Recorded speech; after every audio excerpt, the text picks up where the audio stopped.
फिर स्वागत है आपको एक नई वीडियो में। और इस वीडियो में मैं बहुत मज़ेदार टॉपिक के ऊपर बात कर रहा हूं, जो कि how to conduct audit. Audit कैसे करें? देखिए, आप सब लोग ऑर्गेनाइजेशंस में काम करते हैं। आपको कई बार हैरानी होती होगी कि कई बार ऑडिटर्स हमारे ऑर्गेनाइजेशन में आते हैं और अलग अलग क्वेश्चंस पूछते हैं, और उनको कैसे फाइंडिंग्स मिल जाती है। देखिए, डिपेंड करता है। ऑडिट क्या एक कला है। जैसे कि फॉर एग्जांपल मैं बताऊं, जैसे एक संगीत होता है या फिर आप एक डांसर हो, तो एक कला है ये, है ना। कोई मतलब आपको हर चीज कोई हाथ पकड़ के या कुछ खिला पिला के सिखा नहीं सकता है। ये चीजें कैसे आती हैं? जितना आप करोगे, मतलब नंबर्स जितने आप बढ़ाओगे। जैसे कि आप ये रखिए कि मिनिमम साल में 2 या 3 ऑडिट आपको करनी है, या ऑडिट में एटलीस्ट बैठना है। जितना आप ऑडिट में बैठोगे, जितनी आप चीजें देखोगे, उतना आप सीखोगे। देखिए, अच्छा ऑडिटर वो होता है जो आपको सिखा के जाए, ये नहीं कि एनसी दे के जाए। एनसी देने वाला ऑडिटर कभी भी अच्छा ऑडिटर नहीं बनता। बहुत सारे ऑडिटर ऐसे देखे हैं मैंने, जो जब ऑडिट करते हैं, ऑडिट के बाद ऑडिट ही उनके रेस्पेक्ट करता है कि हाँ यार, सही पॉइंट दिया है, ऐसे इन पॉइंट्स को फॉलो करेंगे तो हमारे ऑर्गेनाइजेशन का फायदा होगा। और बहुत सारे ऐसे ऑडिटर हैं जो कि सिर्फ आते हैं और अननेसेसरी फाइंडिंग दे के चले जाते हैं, बिकॉज उनको भी जॉब करनी है, उनको भी नौकरी करनी है, वो भी उनको भी बच्चे पालने हैं। सो डिपेंड करता है आप कैसे ऑडिटर बनना चाहते हो। तो यहाँ पे मैं कुछ रिक्वायरमेंट्स बताऊंगा जिनसे आप को हेल्प मिलेगी एक ऑडिट करने में। चाहे वो इंटरनल ऑडिट हो, चाहे वो आप सप्लायर ऑडिट करने जाते हो, चाहे वो आप थर्ड पार्टी ऑडिट करते हो, ये उन सब की रिक्वायरमेंट फुलफिल करेगी। प्लीज़ लाइक सब्सक्राइब कर दीजिए। काफ़ी लोग मेरा देखते हैं लेकिन लाइक नहीं करते हैं, सब्सक्राइब नहीं करते हैं चैनल को। देखिए, सबसे पहले आपको क्या करना है, ऑडिट करने वाले दिन आपको टाइम पे पहुंचना बहुत ज़रूरी है। और ऑडिट करने से पहले सबसे पहले आप सभी ऑडिटी को बुला लीजिए कॉन्फ्रेंस रूम में। सबसे पहले आप इंट्रोडक्शन कीजिए और ट्राई कीजिए सबके साथ हैंडशेक करें। और इंट्रोडक्शन, खुद के इंट्रोडक्शन से स्टार्ट कीजिए, like my name is this and I came from this organization, and for 2 or 3 days we are going to do the audit, and the criteria scope, ये सारी चीज़ें उनको बताइए। उसके बाद आप उनसे इंट्रोडक्शन लीजिए, और इंट्रोडक्शन में आप उनकी हेल्प कीजिए। जैसे कि आप उनसे पूछ सकते हो कि in your introduction you can share your name, your department name, your total years of experience in automotive industry और एनी ऑर्गेनाइजेशन। एंड इन चीज़ों के बारे में आप हेल्प कर सकते हो। और देखिए, जब भी आप ऑडिट करने जाते हो अपने सप्लायर पे या थर्ड पार्टी ऑडिट करने जाते हो, तो कभी भी ना जो टेबल की जो सेंटर वाली चेयर होती है उस पर कभी मत बैठिए। वो चेयर मेनली आपके प्लांट हेड या सीईओ के लिए होती है। ठीक है, तो प्लांट हेड सीईओ के लिए वो सीट रिजर्व रखिए, आप साइड वाली सीट पे ही बैठिए।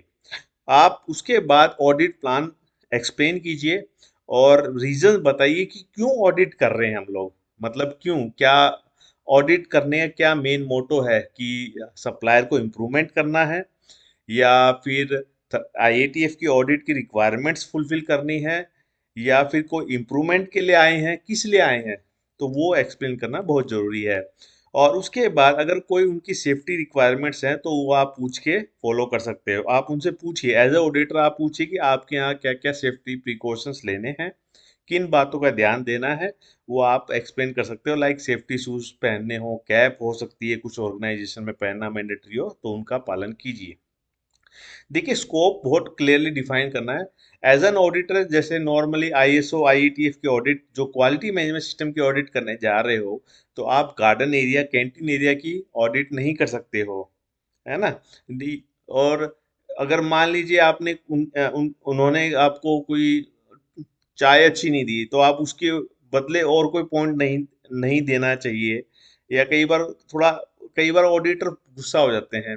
मैंने ऐसे भी देखे हैं कुछ ऑडिटर्स जो थोड़ा सा गुस्सा हो जाते हैं, तो इन चीजों को आपको नहीं रखना है। बेसिकली कहने का मतलब ये है कि आपका जो क्राइटेरिया है सिर्फ ऑडिट तक रखनी है। ऑडिट में आपको उनको ज्यादा इधर उधर की बातें भी नहीं करनी है। देखिए, एक ऑडिट ही क्या होता है, वो चाहता है इधर उधर की बातें करना। जैसे ये देश में क्या चल रहा है, विदेश में क्या चल रहा है, यूएस ने ये बोला, ये देसी दवाइयाँ खाइए, इन चीजों के बारे में नहीं बात करनी है। सो यहाँ पे इंट्रोडक्शन से आप स्टार्ट कर सकते हो। उसके बाद ऑडिटी को आप बता सकते हो एज एक अच्छे ऑडिटर के तौर पे कि मैं यहाँ पे एनसी देने नहीं आया हूँ, मेरा काम है कि मैं यहाँ पे ऑडिट करूँ और जो इम्प्रूवमेंट एरियाज हैं वो मैं आपको बता के जाऊं, मैं एनसी देने नहीं आया हूं। और एक अच्छा ऑडिटर होता है ना, कभी भी एनसी का यूज नहीं करता है, वो हमेशा ये बोलेगा कि अपॉर्चुनिटी फॉर इम्प्रूवमेंट्स के लिए आया हूं या इम्प्रूवमेंट्स एरिया मैं आपको बताने का ट्राई करूंगा। ठीक है। और जब भी ऑडिट कर रहे हो आपको सिर्फ नेगेटिव पॉइंट नहीं लिखने हैं, आपको पॉजिटिव पॉइंट से स्टार्ट करना है। मतलब कि किसी भी ऑर्गेनाइजेशन में जरूरी नहीं कि हर जगह गैप्स ही हो। देखिए ऐसा तो कोई परफेक्ट ऑर्गेनाइजेशन है ही नहीं वर्ल्ड में जो बिल्कुल जहाँ पे एनसी ना हो। एनसी हर जगह होती हैं, लेकिन एज ए ऑडिटर आपको एनसी पे फोकस नहीं करना है, आपको उनके स्ट्रॉन्ग पॉइंट्स को भी बताना है। जैसे कि फॉर एग्जांपल मान लीजिए आपके घर पे कोई बंदा आया और उसने आपको कहा कि यार ये क्या, आप आपने घर अच्छे से रखा नहीं है, गंदगी है आपके घर पे, स्मेल आती है आपके पड़ोस से, आपके यहाँ तो वॉशरूम अच्छा नहीं है, साबुन अच्छा यूज नहीं किया आपने, आपके यहाँ गंदगी है, डस्टबिन क्लीन नहीं किया, अलमारी में देखिए वो जाले लगे हुए हैं। अगर आप को कोई आपने किसी को बुलाया और ये सब चीजें वो बोलेगा तो क्या आप उसको अगली बार बुलाओगे क्या? आपको उससे नफरत हो जाएगी ना, गुस्सा लगेगा। तो ऐसे ही जब कोई ऑडिटर जाता है और वहां पे वो कमियां निकालेगा तो आपको कैसा लगेगा कि क्या ऑडिटर है? तो आपको ये रहेगा कि भाई एक दो दिन निकालो इसको भेजो यहाँ से, है ना? तो वो रेस्पेक्ट खत्म हो जाती है। तो ये ऑडिटर एज अ ऑडिटर आपको भी इन चीजों का ध्यान देना है कि देखिए अपने हाथ में रेस्पेक्ट है। तो एक अच्छा ऑडिटर बनिए। अच्छा ऑडिटर बनने के लिए सबसे जो मेन क्राइटेरिया है, एक अच्छा इंसान होना चाहिए, आपका फोकस क्लियर होना चाहिए कि मैं ऑडिट करने जा रहा हूँ, बस। उसके बाद आप ऑडिटी से क्वेश्चंस पूछ सकते हैं, ऑब्जर्वेशंस दे सकते हैं। और देखिए सबसे जरूरी बात है, जब आप इंट्रोडक्शन दे रहे हैं उसी समय आप बता दीजिए जो भी मैं चीजें देखूंगा ऑडिट के दौरान वो कॉन्फिडेंशियल रखूंगा।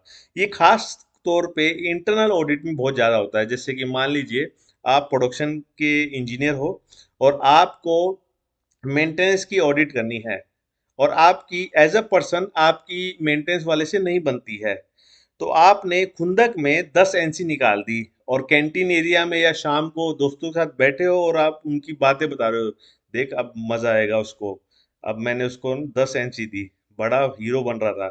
तो ये चीजें एक अच्छा ऑडिटर नहीं करता है।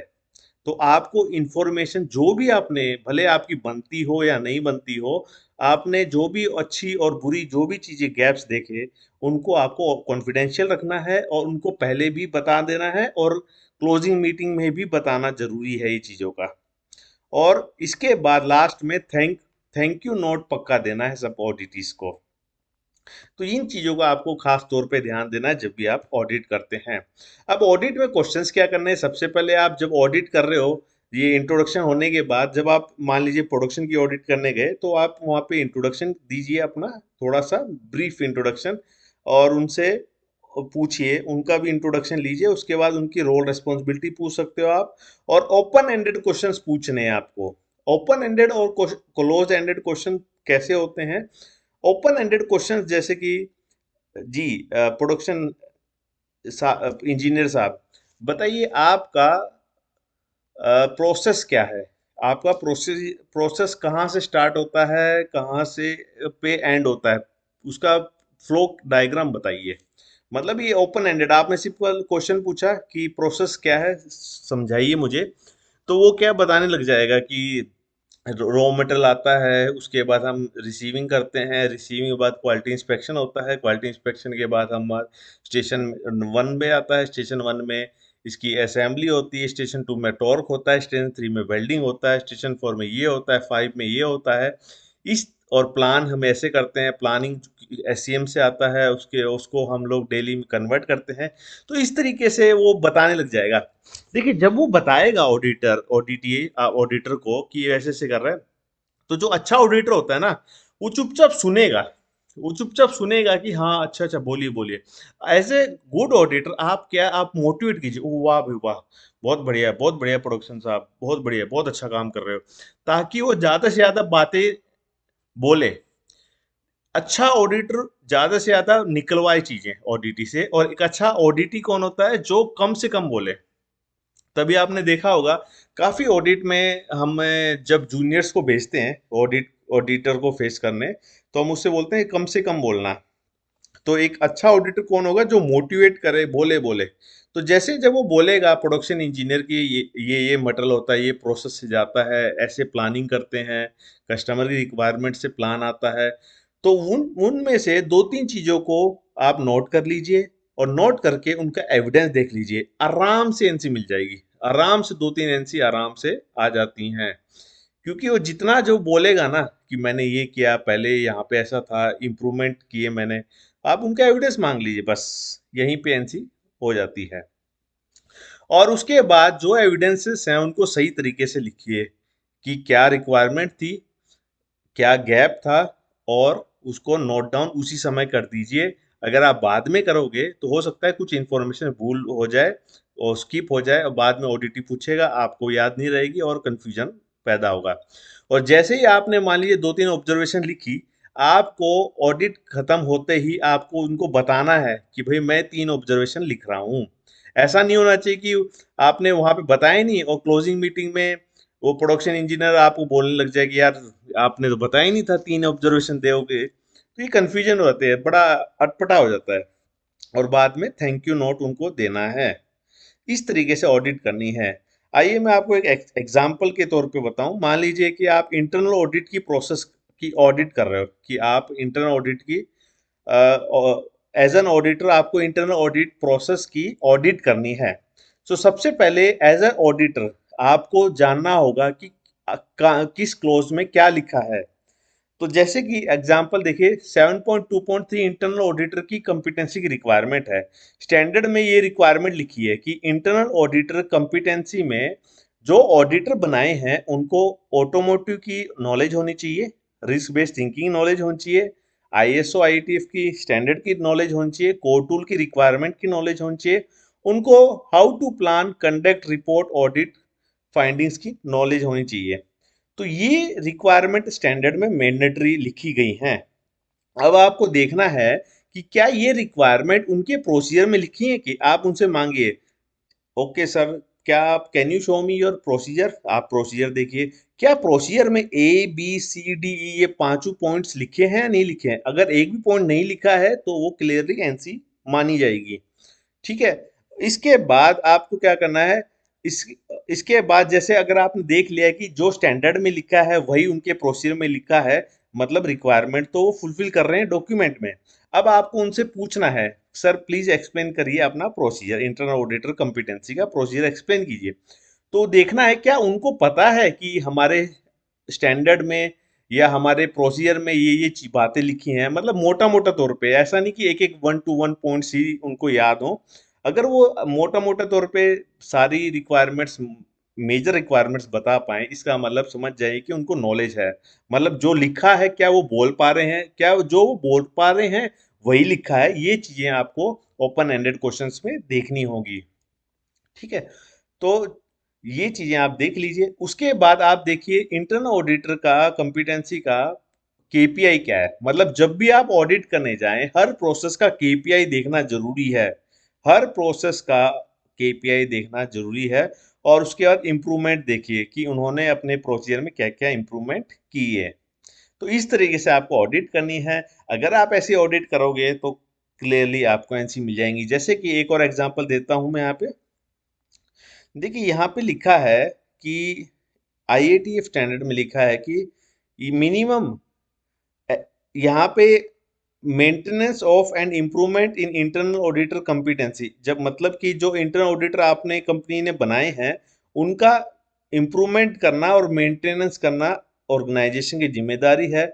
और यहाँ लिखा है नीचे executing a minimum number of audit per year, मतलब कि मान लीजिए आपके पास 5 इंटरनल ऑडिटर्स हैं, तो उनकी मिनिमम ऑडिट्स कितने करेंगे एक साल में, वो डिफाइन होनी चाहिए। तो अगर वो डिफाइन नहीं है तो वो एनसी है। तो जहां पे भी शेल रिक्वायरमेंट है वो उनके प्रोजेक्ट में लिखी होनी चाहिए, और उनको वर्बली बता होनी चाहिए। और और वो उनका एविडेंस आप देख सकते हो, मतलब उनका मान लीजिए 2025 का आप या 24 का देख सकते हो कि जो इंटरनल ऑडिटर है उनकी कॉम्पिटेंसी मैट्रिक्स में कोर टूल की रिक्वायरमेंट लिखी नहीं की लिखी, उनको क्या ऑडिट प्लान बनाना आता है, उनको क्या ऑडिट कंडक्ट करनी आती है, और ऑडिट रिपोर्ट। देखिए बहुत सारे ऑडिटर हैं उनको एनसी लिखनी भी नहीं आती है ना। तो एनसी लिखने, कैसे अच्छी एनसी लिखी जाए उस पर भी मैं अपनी नेक्स्ट वीडियो में ऑडिट बनाऊंगा, एक वीडियो बनाऊंगा। आई होप ये वीडियो से आपको आइडिया आया होगा कि कैसे आप ऑडिट कर सकते हो और कैसे आप गैप्स को निकाल सकते हो। एक अच्छा ऑडिटर वो ज्यादा से ज्यादा बुलवाएगा, एक अच्छा ऑडिटर कम से कम बोलेगा। ठीक है, ट्राई कीजिए, मोटिवेट कीजिए, ज्यादा से ज्यादा ऑडिट फेस कीजिए, ज्यादा से ज्यादा ऑडिट करिए, सप्लायर के यहाँ जाइए, तभी आप अच्छी ऑडिट कर सकते हो। लाइक सब्सक्राइब कीजिए। Bye bye, see you, take care, धन्यवाद।